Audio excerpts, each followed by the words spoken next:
to unwind and clear your mind.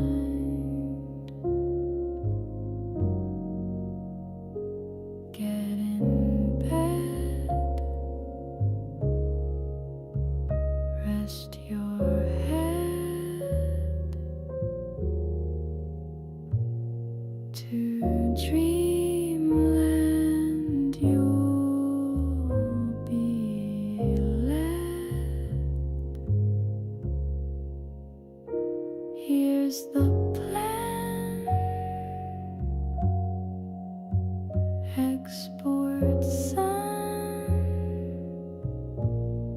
We'll chill tonight with all her fans. The doctor's in. Whisper in. So I hope you all tuned in.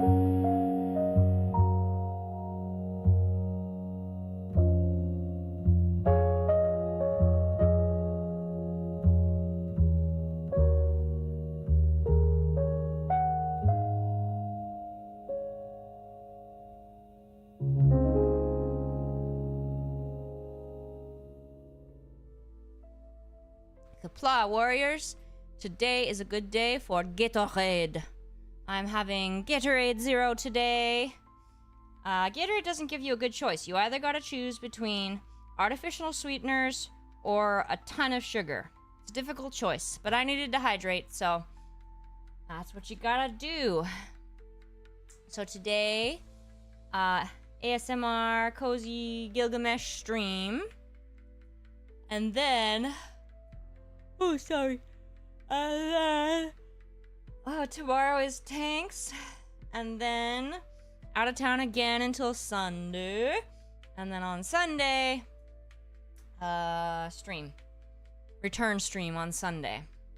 Yay! So that's the plan. And so yesterday revealed to me that you guys like clickbait thumbnails. Viewership was up 50%. Sorry to disappoint, it's not gonna be a regular thing. Hey Jospert. Oh, Consina. What? It won't be a regular thing, Argit. Export? No, where'd you get export from? No, Consina 1F. I think that's what we're talking about. Because she said I got a new ring.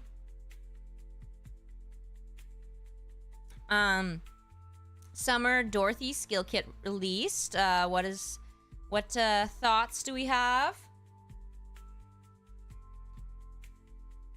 Sky JLV says it's good, but not meta breaking. Yeah. Yeah, Kundamu. Hey, Jess B. Thank you for the well wishes. I'm doing better this evening. Wasn't feeling too good earlier today. I got just getting through the heat. Yeah, shotguns aren't meta, but they aren't bad. They have a place in solo raids. Oh, my head. Thoughts on Summer Pilgrims? Are we getting too many 1% banners? I saw Gundamu commenting about that.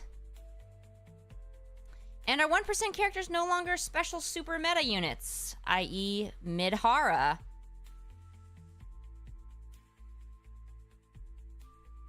Oh, that's okay, Con. What's it look like? Gravedigger. It's funny you say Gravedigger Blue Tut, because kids these days are really into, like, monster trucks again, I feel like. I don't remember monster trucks being a big thing when I was a kid, but maybe it just wasn't my thing. I don't know. But Gravedigger's one of them. There's like El Toro Loco and Gravedigger and the Pound Puppy or something. I don't know. Yeah, that's true, Arget. Yeah, 1F. Good one. I assume that is Incredibles reference. So yes, we are gonna do... And question of the day was, Summer Pilgrim's good or bad idea? Ooh, that sounds pretty. Yeah, I want a Seacon. That sounds really cool.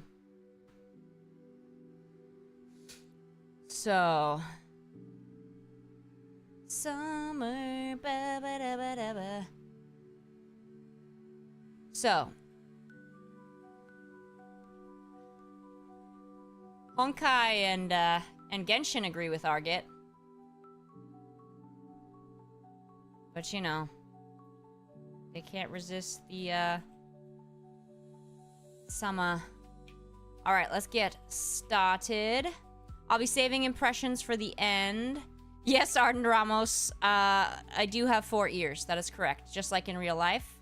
I have Kitsune ears on top of my head and human ears on the side of my head. Every streamer does. Yeah, KCM, I do really like Phineas and Ferb songs. Phineas and Ferb songs are awesome.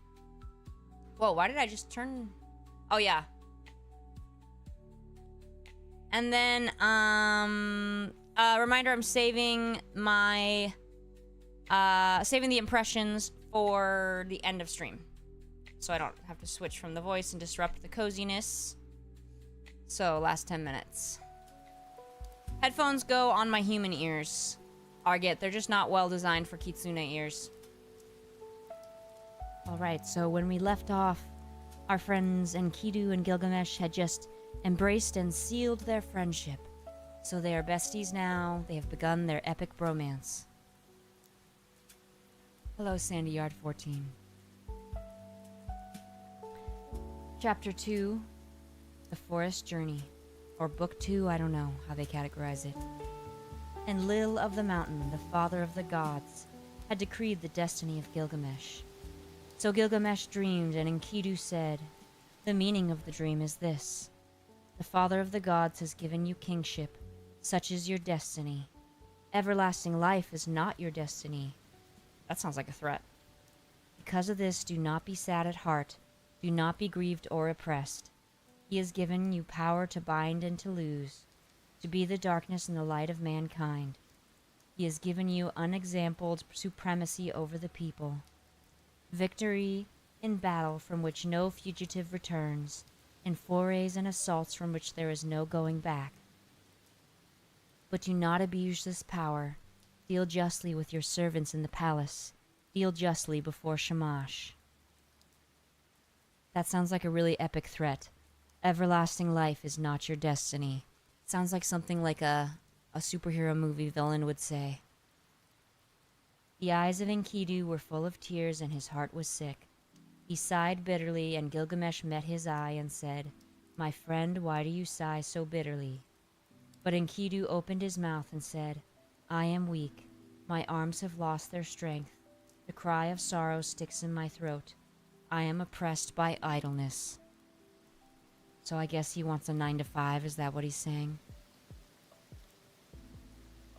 Get him a job at the local fast food place. It was then that the Lord Gilgamesh turned his thoughts to the country of the living. On the land of cedars, the Lord Gilgamesh reflected. He said to his servant Enkidu, okay, so now he's his servant, alright. "I have not established my name stamped on bricks as my destiny decreed. Therefore I will go to the country where the cedar is felled. I will set up my name in the place where the names of famous men are written, and where no man's name is written yet I will wise a monument to the gods. Because of the evil that is in the land, we will go to the forest and destroy the evil. For in the forest lives Humbaba, whose name is Hugeness, a ferocious giant." But Enkidu sighed bitterly and said, "When I went with the wild beasts ranging through the wilderness, I discovered the forest. Its length is 10,000 leagues in every direction. And Lil has appointed Humbaba to guard it and armed him sevenfold terrors. Terrible to all flesh is Humbaba. When he roars, it is like the torrent of the storm. His breath is like fire, and his jaws are death itself. He guards the cedars so well that when the wild heifer stirs in the forest, though she is 60 leagues distant, he hears her. What man would willingly walk into that country and explore its depths? I tell you, weakness overpowers whoever goes near it. It is not an equal struggle when one fights with Humbaba. He is a great warrior, a battering ram. Gilgamesh, the watchman of the forest, never sleeps. I like that. He guards the trees and doesn't let them cut them down. He protects the trees, just like Enkidu used to protect the other animals until he became lame. He's just an ordinary hairy man now, much less appealing. Gilgamesh replied, "Where is the man who clamored to heaven? Only the gods live forever with glorious Shamash. But as for us men, our days are numbered. Our occupations are a breath of wind. How is this? Already you are afraid. I will go first, although I am your lord, and you may safely call out, 'Forward, there is nothing to fear.' Then if I fall, I leave behind me a name that endures. Men will say of me, 'Gilgamesh has fallen in fight with ferocious Humbaba.' Long after the child has been bony in my house, they will say it, and remember." What do you guys think long after the child has been bony in my house means? I assume it means a long time, but I'm pretty confused by the details. Enkidu spoke again to Gilgamesh. "O my lord, if you will enter that country, go first to the hero Shamash. Tell the sun god, for the land is his.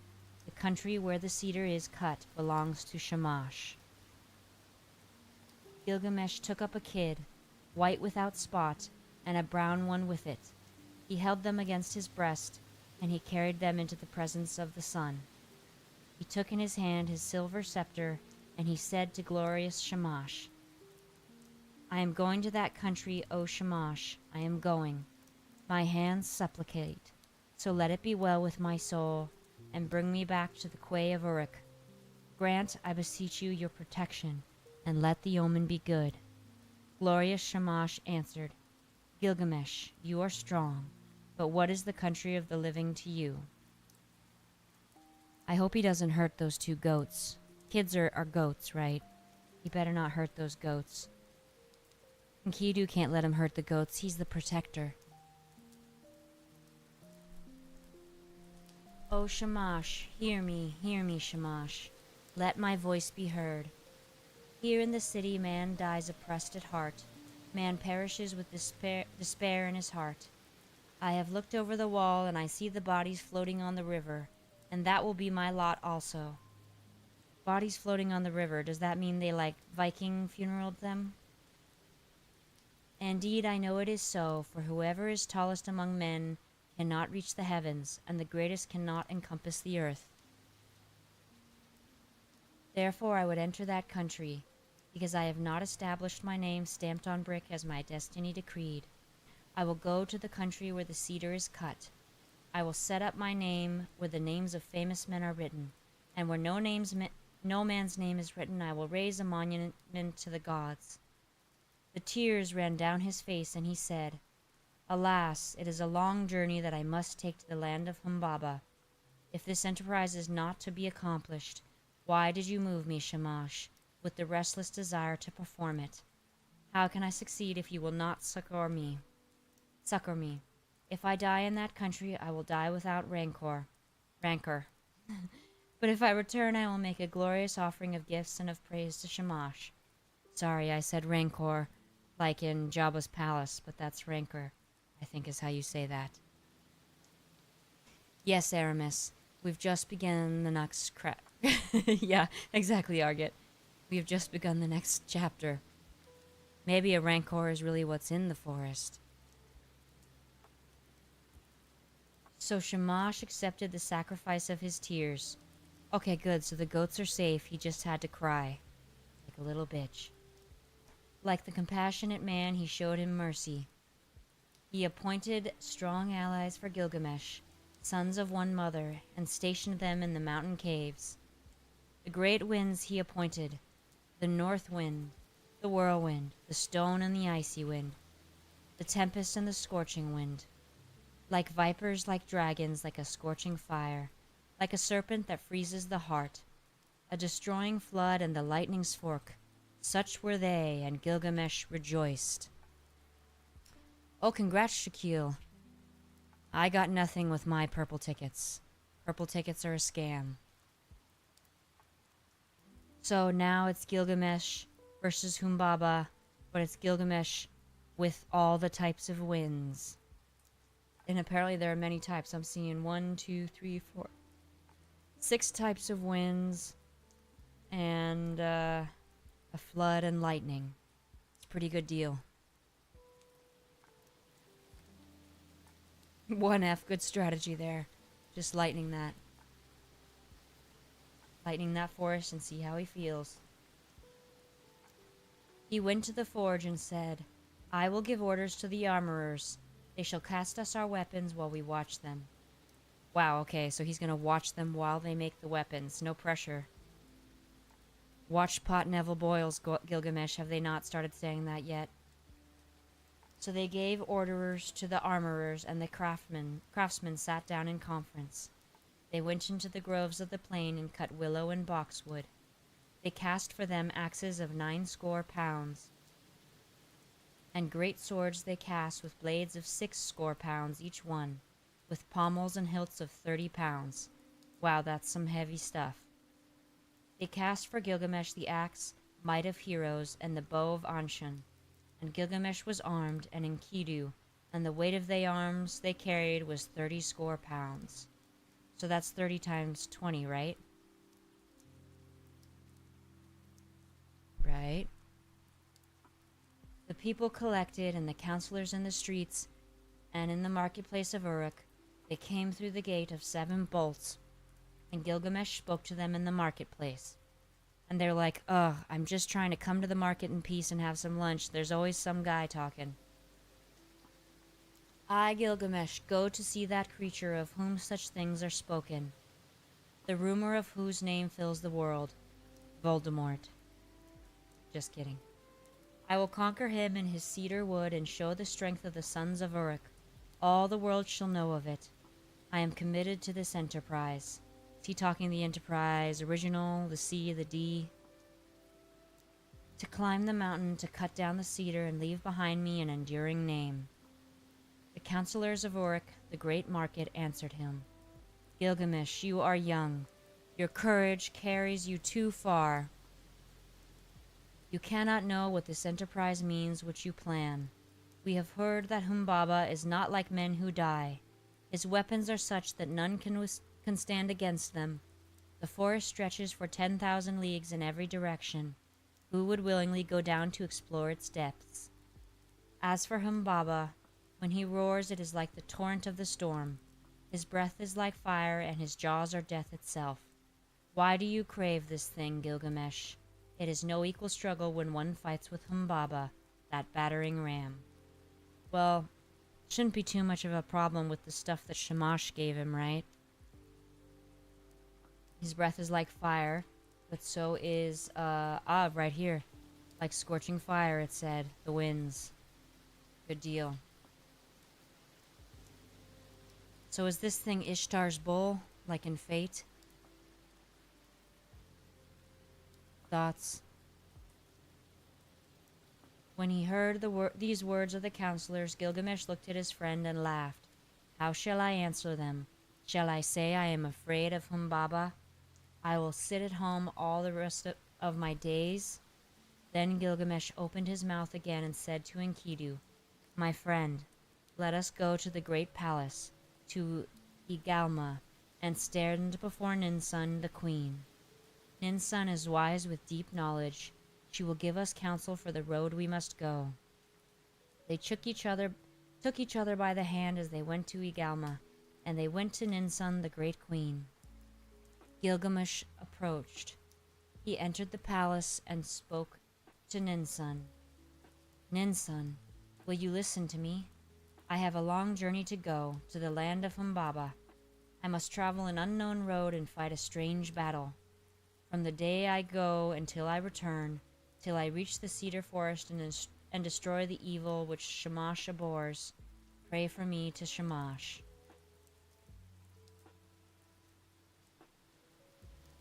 Ninsun went into her room. She put on a dress becoming to her body. She's dressing for her shape. There's lots of articles about that for women online, dressing for your shape. Are you an apple? Are you a pear? Are you an hourglass? Are you short? Are you tall? Ninsun must have been the OG article writer, the Sumerian Cosmo. She put on jewels to make her breast beautiful. She placed a tiara on her head, and her skirts swept the ground. Then she went up to the altar of the sun, standing upon the roof of the palace. Which shape am I? I am a short hourglass figure. Oh, Shamash, why did you give... Wait. Then she went up to the altar of the sun, standing upon the roof of the palace.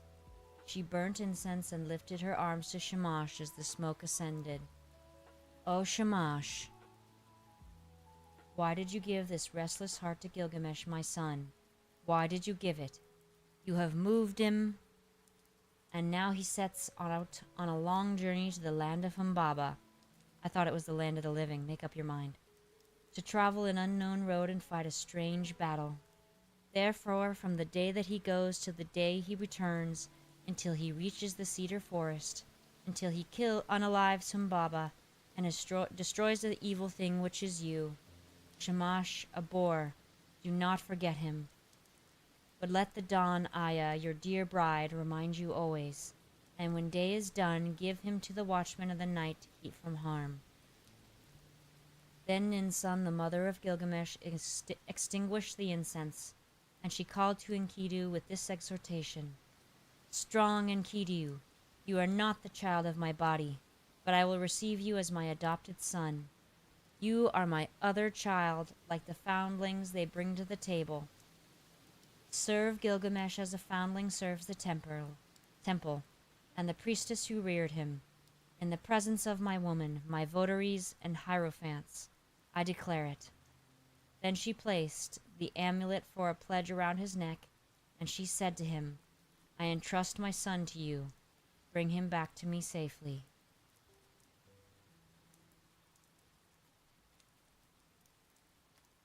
And now they brought to them the weapons. They put in their hands the great swords and their golden scabbards, and the bow and the quiver. Sorry, my eyes are really dry because it's hot, so I have fans on, but my eyes are sensitive, and so I keep having to blink because my eyes are all dry. Anybody else have that problem? I need a humidifier. I donated mine because someone needed it, but I still needed it, but I felt guilty and sad, so I donated it to them because I figured I could buy a new one, but I haven't because I'm cheap.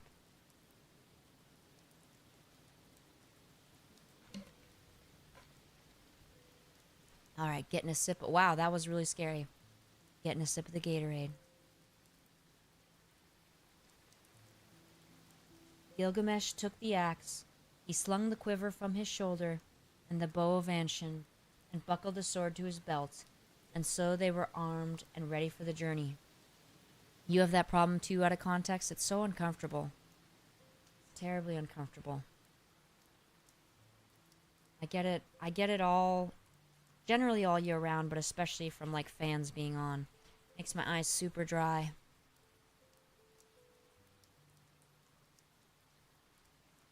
Now all the people came and pressed on them and said, When will you return to the city? The counselors blessed Gilgamesh and warned him, Do not trust too much in your own strength. Be watchful. Restrain your blows at first. The one who goes in front protects his companion.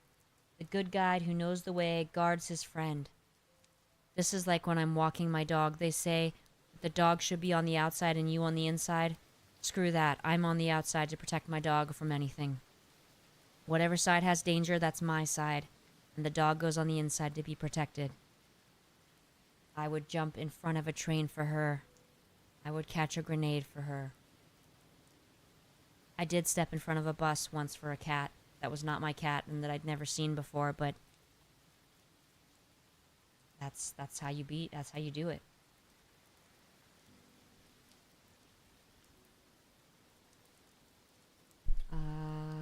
Let Enkidu lead the way. He knows the road to the forest. He has seen Humbaba and is experienced in battles. Let him press first into the passes. Let him be watchful and look to himself. Wow, they're basically saying, let's go ahead and sacrifice Enkidu, because Gilgamesh is more important. Let Enkidu protect his friend and guard his companion, and bring him safe through the pitfalls of the road.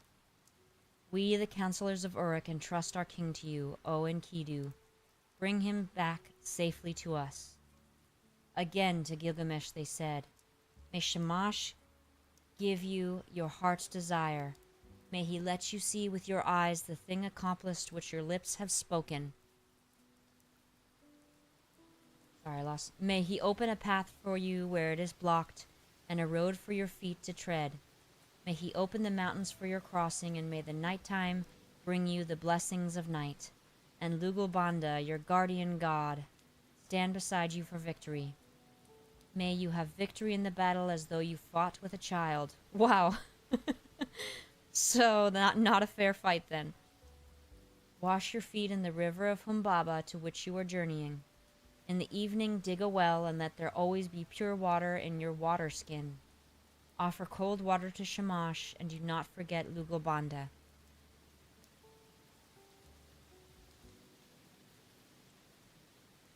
Then Enkidu opened his mouth and said, forward, there is nothing to fear.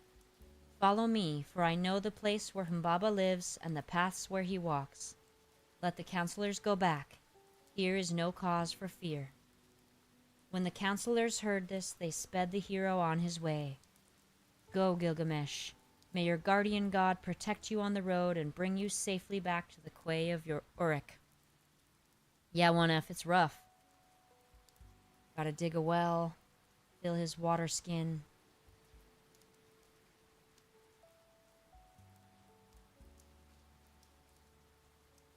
After 20 leagues, they broke their fast. How far is that, you guys? I'm gonna Google. How long is a league? La la la. Well. Okay. Okay, I don't know. I'm getting a lot of answers, and back then, who knows what could have been. I guess there's no way to know, is there? 60... How long... But how long was it in Sumer? I'm guessing we don't really know. Some sources say 3 miles, some are saying more like... Yeah, 3 miles or 5 kilometers. So that would mean they had gone 60 miles? That can't be right. It's gotta be smaller back then.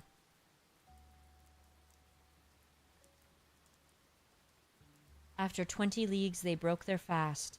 After another 30 leagues, they stopped for the night. 50 leagues, they walked in 1 day. In 3 days, they had walked as much as a journey of a month and 2 weeks. Oh, you're right, Argit. It's correct. They walked as much as a journey of a month and 2 weeks.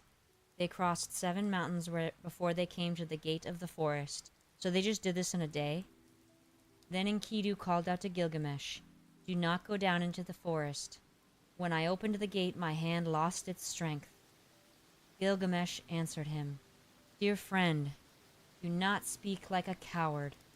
How we got the better of so many Have we got the better of so many dangers and traveled so far to turn back at last?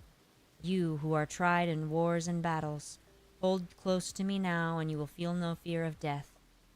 Keep beside me and your weakness will pass. The trembling will leave your hand. What about these wars and battles? Where are they? Would my friend rather stay behind? No, we will go down together into the heart of the forest.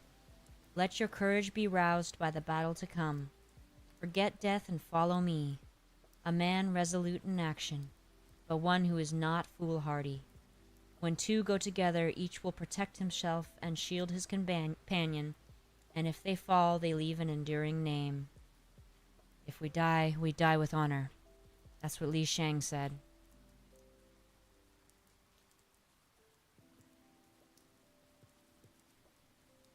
This reminds me of the FGO America arc, when the heroes walked across the country in like a day. But, you know, heroes. Together they went down into the forest and they came to the Green Mountain. There's a K-Cup brand at my work that we have often that I think is called Green Mountain. It's shit. They're all shit. There they stood still. They were struck dumb. They stood still and gazed at the forest. They saw the height of the cedar. They saw the way into the forest and the track where Humbaba was used to walk. The way was broad and the going was good. They gazed at the mountain of cedars, the dwelling place of the gods and the throne of Ishtar. The hugeness of the cedar rose in front of the mountain. Its shade was beautiful, full of comfort. Mountain and glade were green with brushwood. Sounds very pretty. Today is a good day to die, said Gilgamesh. And thanks for following on Twitch, Joseph10. There Gilgamesh dug a well before the setting sun. He went up the mountain and poured out fine meal on the ground and said, O mountain, dwelling of the gods, bring me a favorable dream. Matchmaker, matchmaker, bring me a match. Then they took each other by the hand and lay down to sleep, and sleep that flows from the night lapped over them. I thought it was established that Gilgamesh does not sleep. I thought that was clearly established in the beginning. Talk about retcon. Gilgamesh dreamed, and at midnight sleep left him, and he told his dream to his friend. Enkidu, what was it that woke me if you did not? My friend, I have dreamed a dream. Get up, look at the mountain precipice. The sleep that the gods sent me is broken. Ah, my friend, what a dream I have had. Terror and confusion. I seized hold of a wild bull in the wilderness. It bellowed and beat up the dust till the whole sky was dark. My arm was seized and my tongue bitten. I fell back on my knee. Then someone refreshed me with water from his waterskin.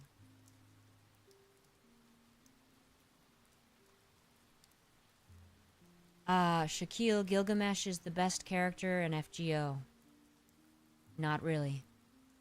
Gilgamesh is a character referenced in an episode of Star Trek TNG when he's speaking to the children of Tamar, Tamarians. 1F, unfortunately I do. I have a nightmare disorder, so I have nightmares every night and remember them vividly the next day. They are extremely disturbing, and I could probably sell the rights to them. Make a fortune. Enkidu said, Dear friend, the god to whom we are traveling is no wild bull, though his form is mysterious. That wild bull which you saw is Shamash the Protector. In our moment of peril, he will take our hands, the one who gave water from his waterskin. That is your own god who cares for your name, your Lugal Banda. United with him, together we will accomplish a work the fame of which will never die. Gilgamesh said, I dreamed again. We stood in a deep gorge of the mountain, and beside it we two were like the smallest of swamp flies, and suddenly the mountain fell. It struck me, and caught my feet from under me. Then came an intolerable light blazing out, and in it was one whose grace and whose beauty were greater than the beauty of this world. He pulled me out from under the mountain. He gave me water to drink, and my heart was comforted, and he set my feet on the ground. Argid, I think you mean Artoria, if we're talking the original game.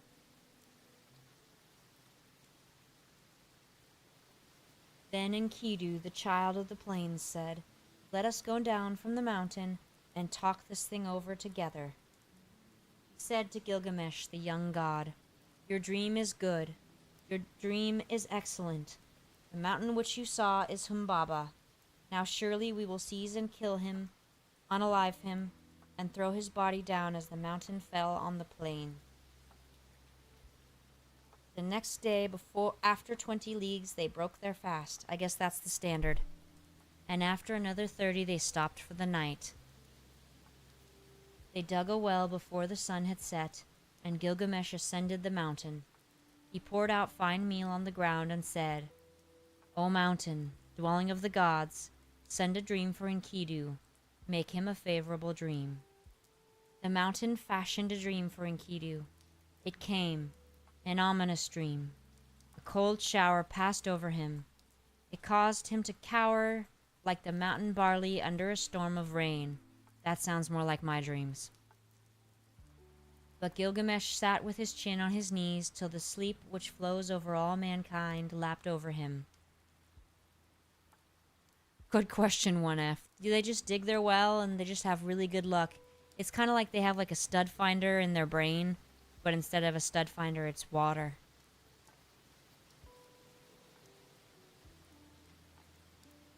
Lost my... Oh. Then at midnight, sleep left him. He got up and said to his friend, Did you call me, or why did I wake? Did you touch me, or why am I terrified? Did not some god pass by, for my limbs are numb with fear? My friend, I saw a third dream, and this dream was altogether frightful. The heavens roared, and the earth roared again. Daylight failed, and darkness fell. Lightnings flashed, fire blazed out. The clouds lowered, they rained down death. Then the brightness departed, the fire went out, and all was turned to ashes fallen about us. Let us go down from the mountain and talk this over, and consider what we should do. It's good that they're letting these dreams be their entire guide. Don't need anything but that. Wouldn't work too well for my life, though.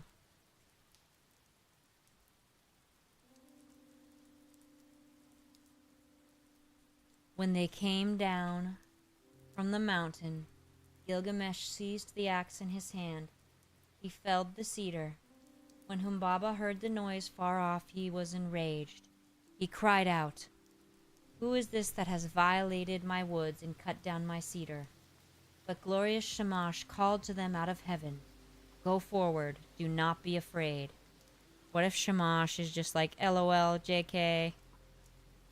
But now Gilgamesh was overcome by weakness, for sleep had seized him suddenly. Oh, that's narcolepsy. A profound sleep held him. He lay on the ground, stretched out speechless, as though in a dream. Yeah, I know how that be.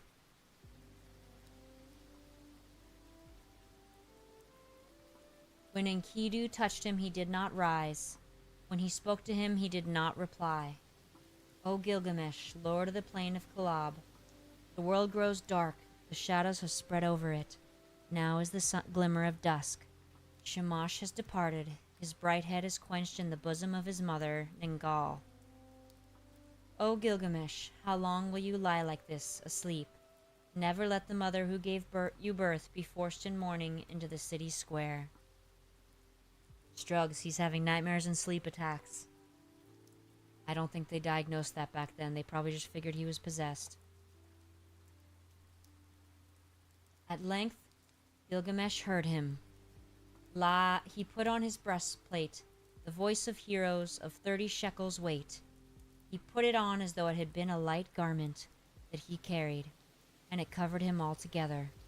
He straddled the earth like a bull that snuffs the ground, and his teeth were clenched. By the life of my mother Ninsun who gave me birth, and by the life of my father divine Lugubanda, let me live to be the wonder of my mother, as when she nursed me on her lap. A second time he said to him, By the life of Ninsun my mother who gave me birth, and by the life of my father Lugubanda, until we have fought this man, if man he is, this god, if god he is, the way that I took to the country of living will not turn back to the city. I don't know, 1F, let's find out. How heavy is a shekel? 11 grams. How many shekels? 30 shekels. So, okay. Let's see. Let's do grams to ounces. Grams to ounces. 30 times 11. So that's less than a pound? That can't be right.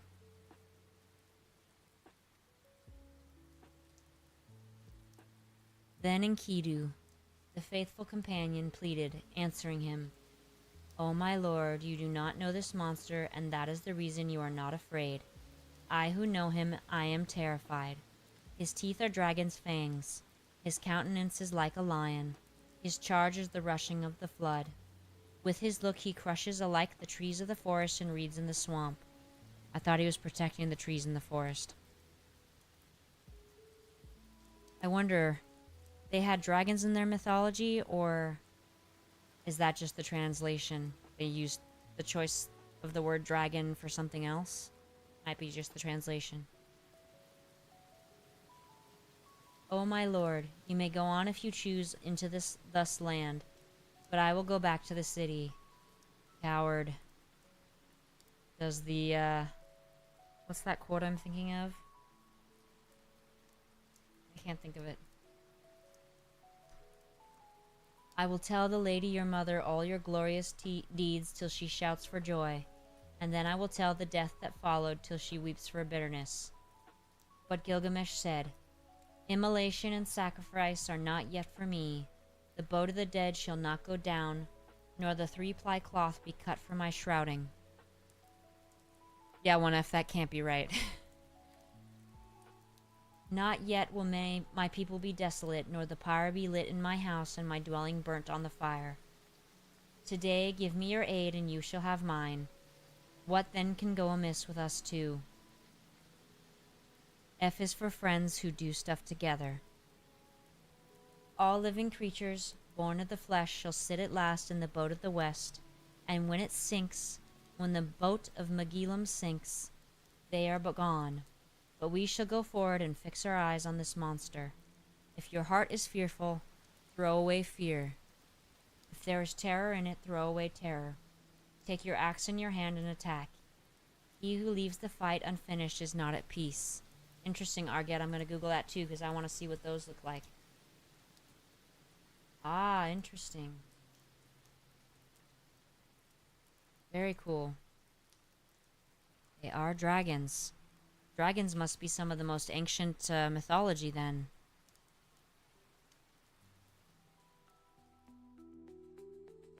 Here we go.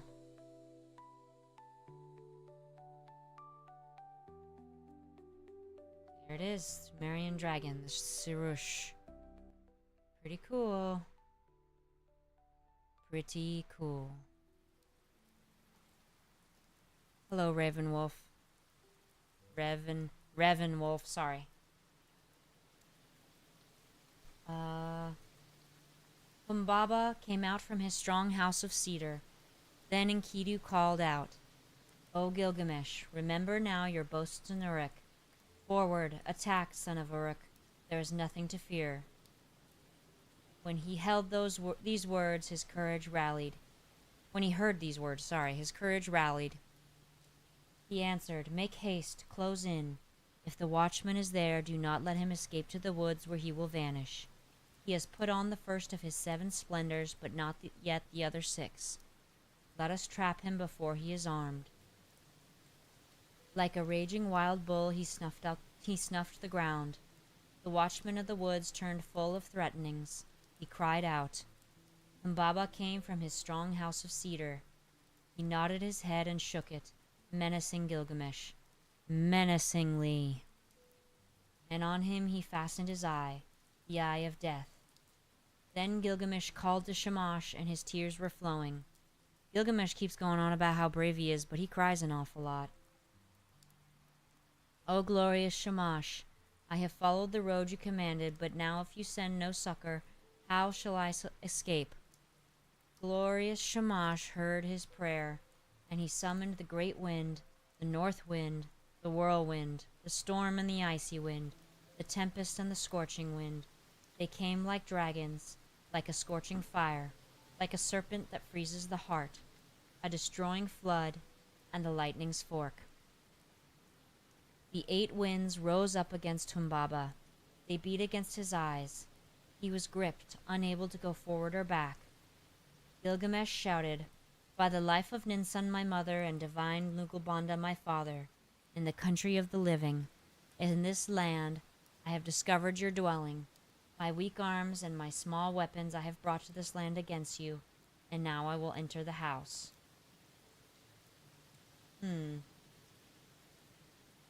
I don't know if he wins. It sounds like the victory really goes to the wind and not to Gilgamesh, but we'll see. So he felled the first cedar, and they cut the branches and laid them at the foot of the mountain. He's taunting him. At the first stroke, Humbaba blazed out, but still they advanced. They felled 7 cedars and cut and bound the branches and laid them at the foot of the mountain, and 7 times Humbaba loosed his glory on them. As the 7th blaze died out, they reached his lair. He slapped his thigh in scorn. He approached like a noble wild bull roped up on the mountain, a warrior whose elbows are bound together. What the heck does that mean? Wait, I guess I get it. No, okay, never mind. He approached like a noble wild bull roped on the mountain, a warrior whose elbows are bound together. The tears started to his eyes, and he was pale. Gilgamesh, let me speak. I have never known a mother, no, nor a father who reared me. I was born of the mountain. He reared me, and Enlil made me the keeper of this forest. Let me go free, Gilgamesh, and I will be your servant. You shall be my lord. All the trees of the forest that I tended on the mountain shall be yours. I will cut them down and build you a palace. That's really weak. Okay, first of all, it was the wind that did all this, not Gilgamesh. Second of all, no, he should not cut down all the trees to build a palace. Wasty waster. Deforestation, the origin of deforestation. He took him by the hand and led him to his house, so that the heart of Gilgamesh was moved with compassion. They sure cried a lot back then, didn't they? He swore by the heavenly life, by the earthly life, by the underworld itself. O Enkidu, shall not the snared bird return to its nest and the captive man return to his mother's arms? Enkidu answered, the strongest of men will fall to fate if he has no judgment. Namtar, the evil fate that knows no distinction between men, will devour him. If the snared bird returns to its nest, if the captive man returns to his mother's arms, then you, my friend, will never return to the city where the mother is waiting who gave you birth. He will bar the mountain road against you and make the pathways impassable. Humbaba said, yes, that's right, Gamma, you learned from the 3 little pigs, right? Humbaba said, Enkidu, what you have spoken is evil. You, a hireling, dependent for your bread. In envy and for fear of a rival, you have spoken evil words. Enkidu said, do not listen, Gilgamesh. This Humbaba must die. Unalive Humbaba first and his servants after. That's pretty harsh, Gilgamesh. That's rough, buddy. I mean, Enkidu. But Gilgamesh said, if we touch him, the blaze and the glory of light will be put out in confusion.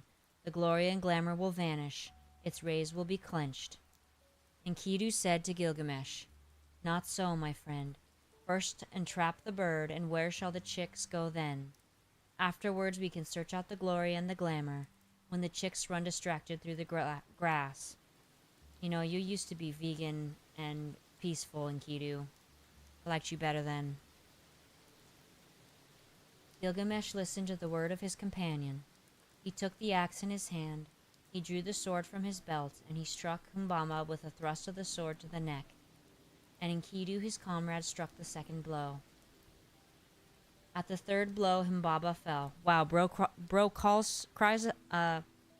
begs for mercy and is denied. Thought he was supposed to be not foolhardy and such a great king. Then there followed confusion, for this was the guardian of the forest whom they had felled to the ground. For as far as 2 leagues the cedars shivered when Enkidu felled the watcher of the forest, he at whose voice Hermon and Lebanon used to tremble. Now the mountains were moved and all the hills, for the guardian of the forest was unalived. They attacked the cedars, the 7 splendors of Humbaba were extinguished. So they pressed on into the forest bearing the sword of 8 talents. They uncovered the sacred dwellings of the Anunnaki, and while Gilgamesh felled the first of the trees of the forest, Enkidu cleared their roots as far as the banks of Euphrates. What the fudge? They set Humbaba before the gods, before Enlil. They kissed the ground and dropped the shroud and set the head before him. When he saw the head of Humbaba, Enlil raged at them. Why did you do this thing? From henceforth, may the fire be on your faces. May it eat the bread that you eat. May it drink where you drink. Then Enlil took again the blaze and the 7 splendors that had been Humbaba's. He gave the first to the river, and he gave it to the lion, to the stone of execration, to the mountain, and to the dreaded daughter of the queen of hell. O Gilgamesh, king and conqueror of the dreadful blaze, wild bull who plunders the mountain, who crosses the sea, glory to him, and from the brave the greater glory is Enki's. I'm gonna have to ask the same question. Why did they do it? I'm very confused. Who was Humbaba hurting? Did I not understand that part? Seems like he was just chilling and guarding the forest. I'm getting my steps in, by the way. That's why my face is all weird. Seems like bro was just taking care of the forest, guarding it as he was supposed to, and then they're like, no, dude's gotta go. That is really unfair. Not cool. I do not support his choice. First they had to go and make Enkidu not a wild man anymore, and now they had to go get rid of the guardian of the forest. Why don't they want nature guarded? Disappointing! Alright. Time to say goodbye to ASMR export as soon as I get my steps in, and then it will be time for impression requests. And I must prepare myself for tomorrow for the tank stream. History of tanks. Just finished chapter 2. That was the end of chapter 2. They defeated Humbaba. Although, did they defeat Humbaba, or did Shamash's 8 winds defeat Humbaba? Because that's definitely how I interpret it. Seems like Gilgamesh just cried, and then the winds came to his rescue. Yeah, 1F, that's kind of how I'm seeing it. That's how I take it. Mankind has always wanted to exploit nature. It's very disappointing. Disappointed! Yeah, Gamma, it sounds like they're just cutting down all the trees now. That's some BS. I mean, I get that there probably were more trees back then, but still. Alright, steps are in, friends. Time for those impression requests. Girl, put your requests in. But don't make them for sin.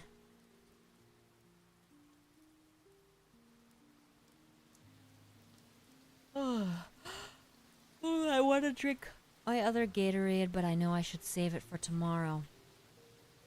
Let's see what the weather's supposed to be tomorrow. Everybody excited for summer tomorrow? Nikkei summer. Tomorrow is supposed to be 85. Hottest day of the week, supposedly. We'll see what happens.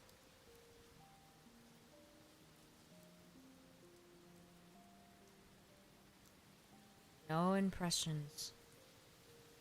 Out of context, what does the no mean? Oh, you're not excited. Gotcha. Jiggly Nikkei summer. Yeah, 1F. Ah, Consina's boyfriend is here now. She's really asleep, huh? I'm excited for the Rappy Red Hood skin, so she can finally not look terrible.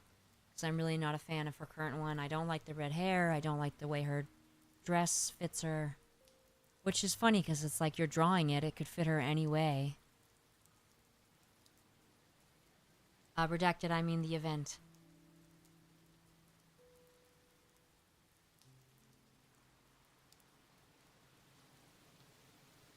No impression requests tonight, huh?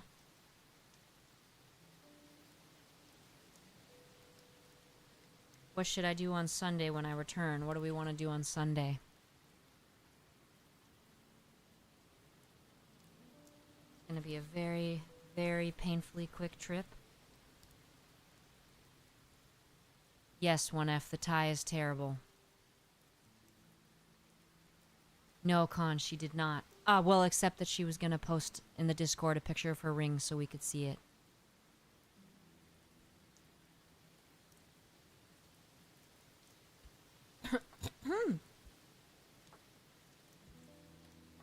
Oh, I'm sleepy. I want to just sleep for like 48 hours, but I don't get to. Why aren't we allowed to just take days off from work? Why can't we have paid days off from work where we just sleep? I think that's valid. We're human beings. I do have one of those airplane neck pillows that I keep forgetting that I have. I won it free in a raffle and I keep forgetting I have it. So this time I gotta remember to bring it. Oh yeah, Gamma Spectre, we should do Minecraft so we can finally try to show up my nephew and impress him. Because his world was way better. 1F, is it you that's really determined to get that plastic duck simulator? I just don't really understand what you do in that game.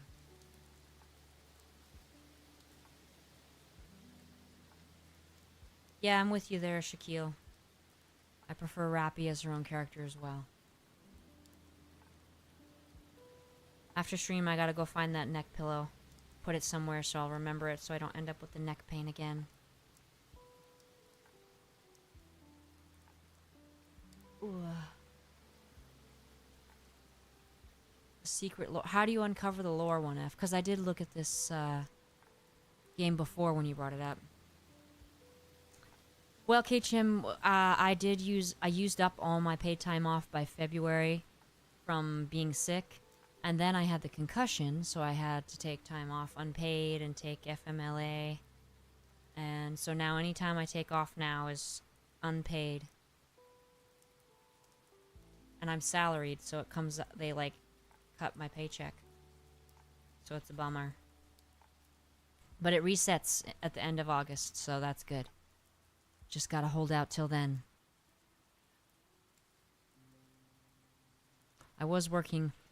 My nephew showed me how playing in Minecraft in creative mode, so I might do that. Maybe I'll make a new world in creative mode, not in a desolate ice wasteland. Then I can build a sky house like I wanted, and a water house and everything. Who watched the preview of the new Kingdom Connection show yesterday at 11 a.m.? Episode 1 is finished and will come out in the near future.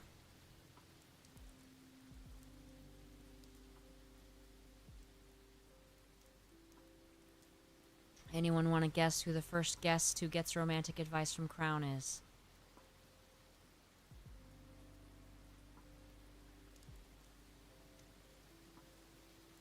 Interesting 1F. Okay, that makes more sense. Because when I looked at it, I didn't understand what the gameplay entailed. Yeah, creative mode. My nephew's like, creative mode is way more fun. And I was like, yeah, I definitely see that. It's not as challenging, obviously, in some ways. But then instead you get to focus more on just your creations. The hint that I will give is that one of you has guessed correctly so far. It's a pretty big hint since there's only 5 guesses. I might have already said on Discord who it is. If I recall. I talk a lot, so I've learned to tune myself out. Type a lot, too.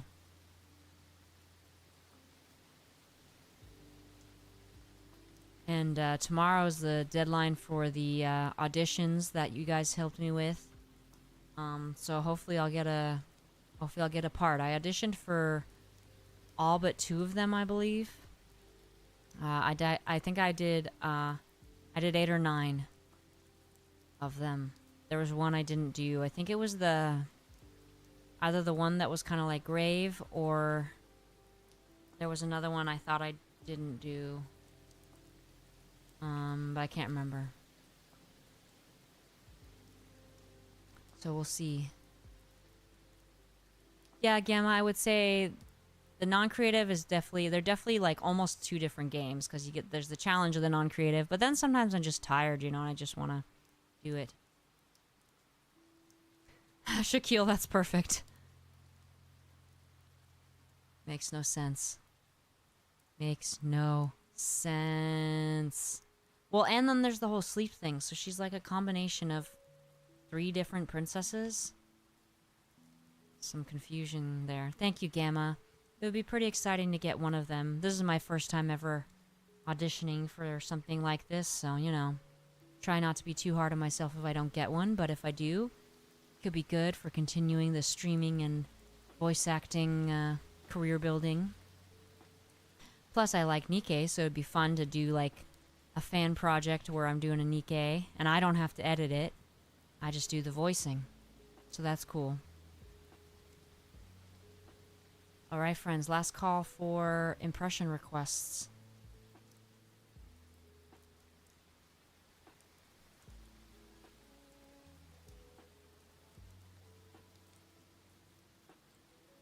Daniel Nogaris, were you here when we read Chapter 2 of the Epic of Gilgamesh?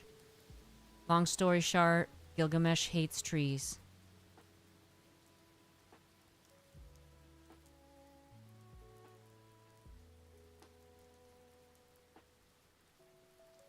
Alright. Alright, everybody. Gotta head out, because I got a long day ahead of me tomorrow, and then a full work day on Thursday, and then I get on a plane. So it's gonna be a wild, busy week, but tomorrow join me for the history of tanks, which I know nothing about. So, this will be from scratch for me versus other ones where I've known some. Alright, friends. Much rum.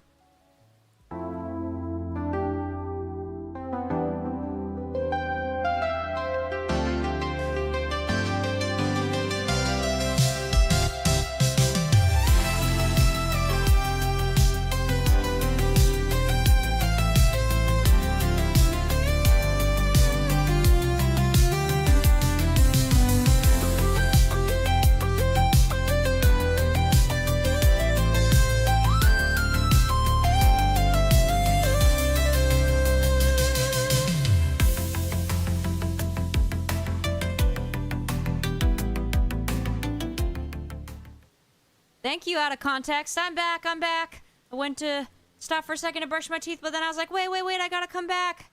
Heard the ding. All right, out of context. Out of context, I need to charge you for Sunday's dream. All right, thanks, out of context. Appreciate it. No, Belden's Fire, the history of tanks, as in the vehicle. You did have a dream about Yan. Hope it was a good dream, but how could it not be? Hope you have another good Yan dream tonight. Majram.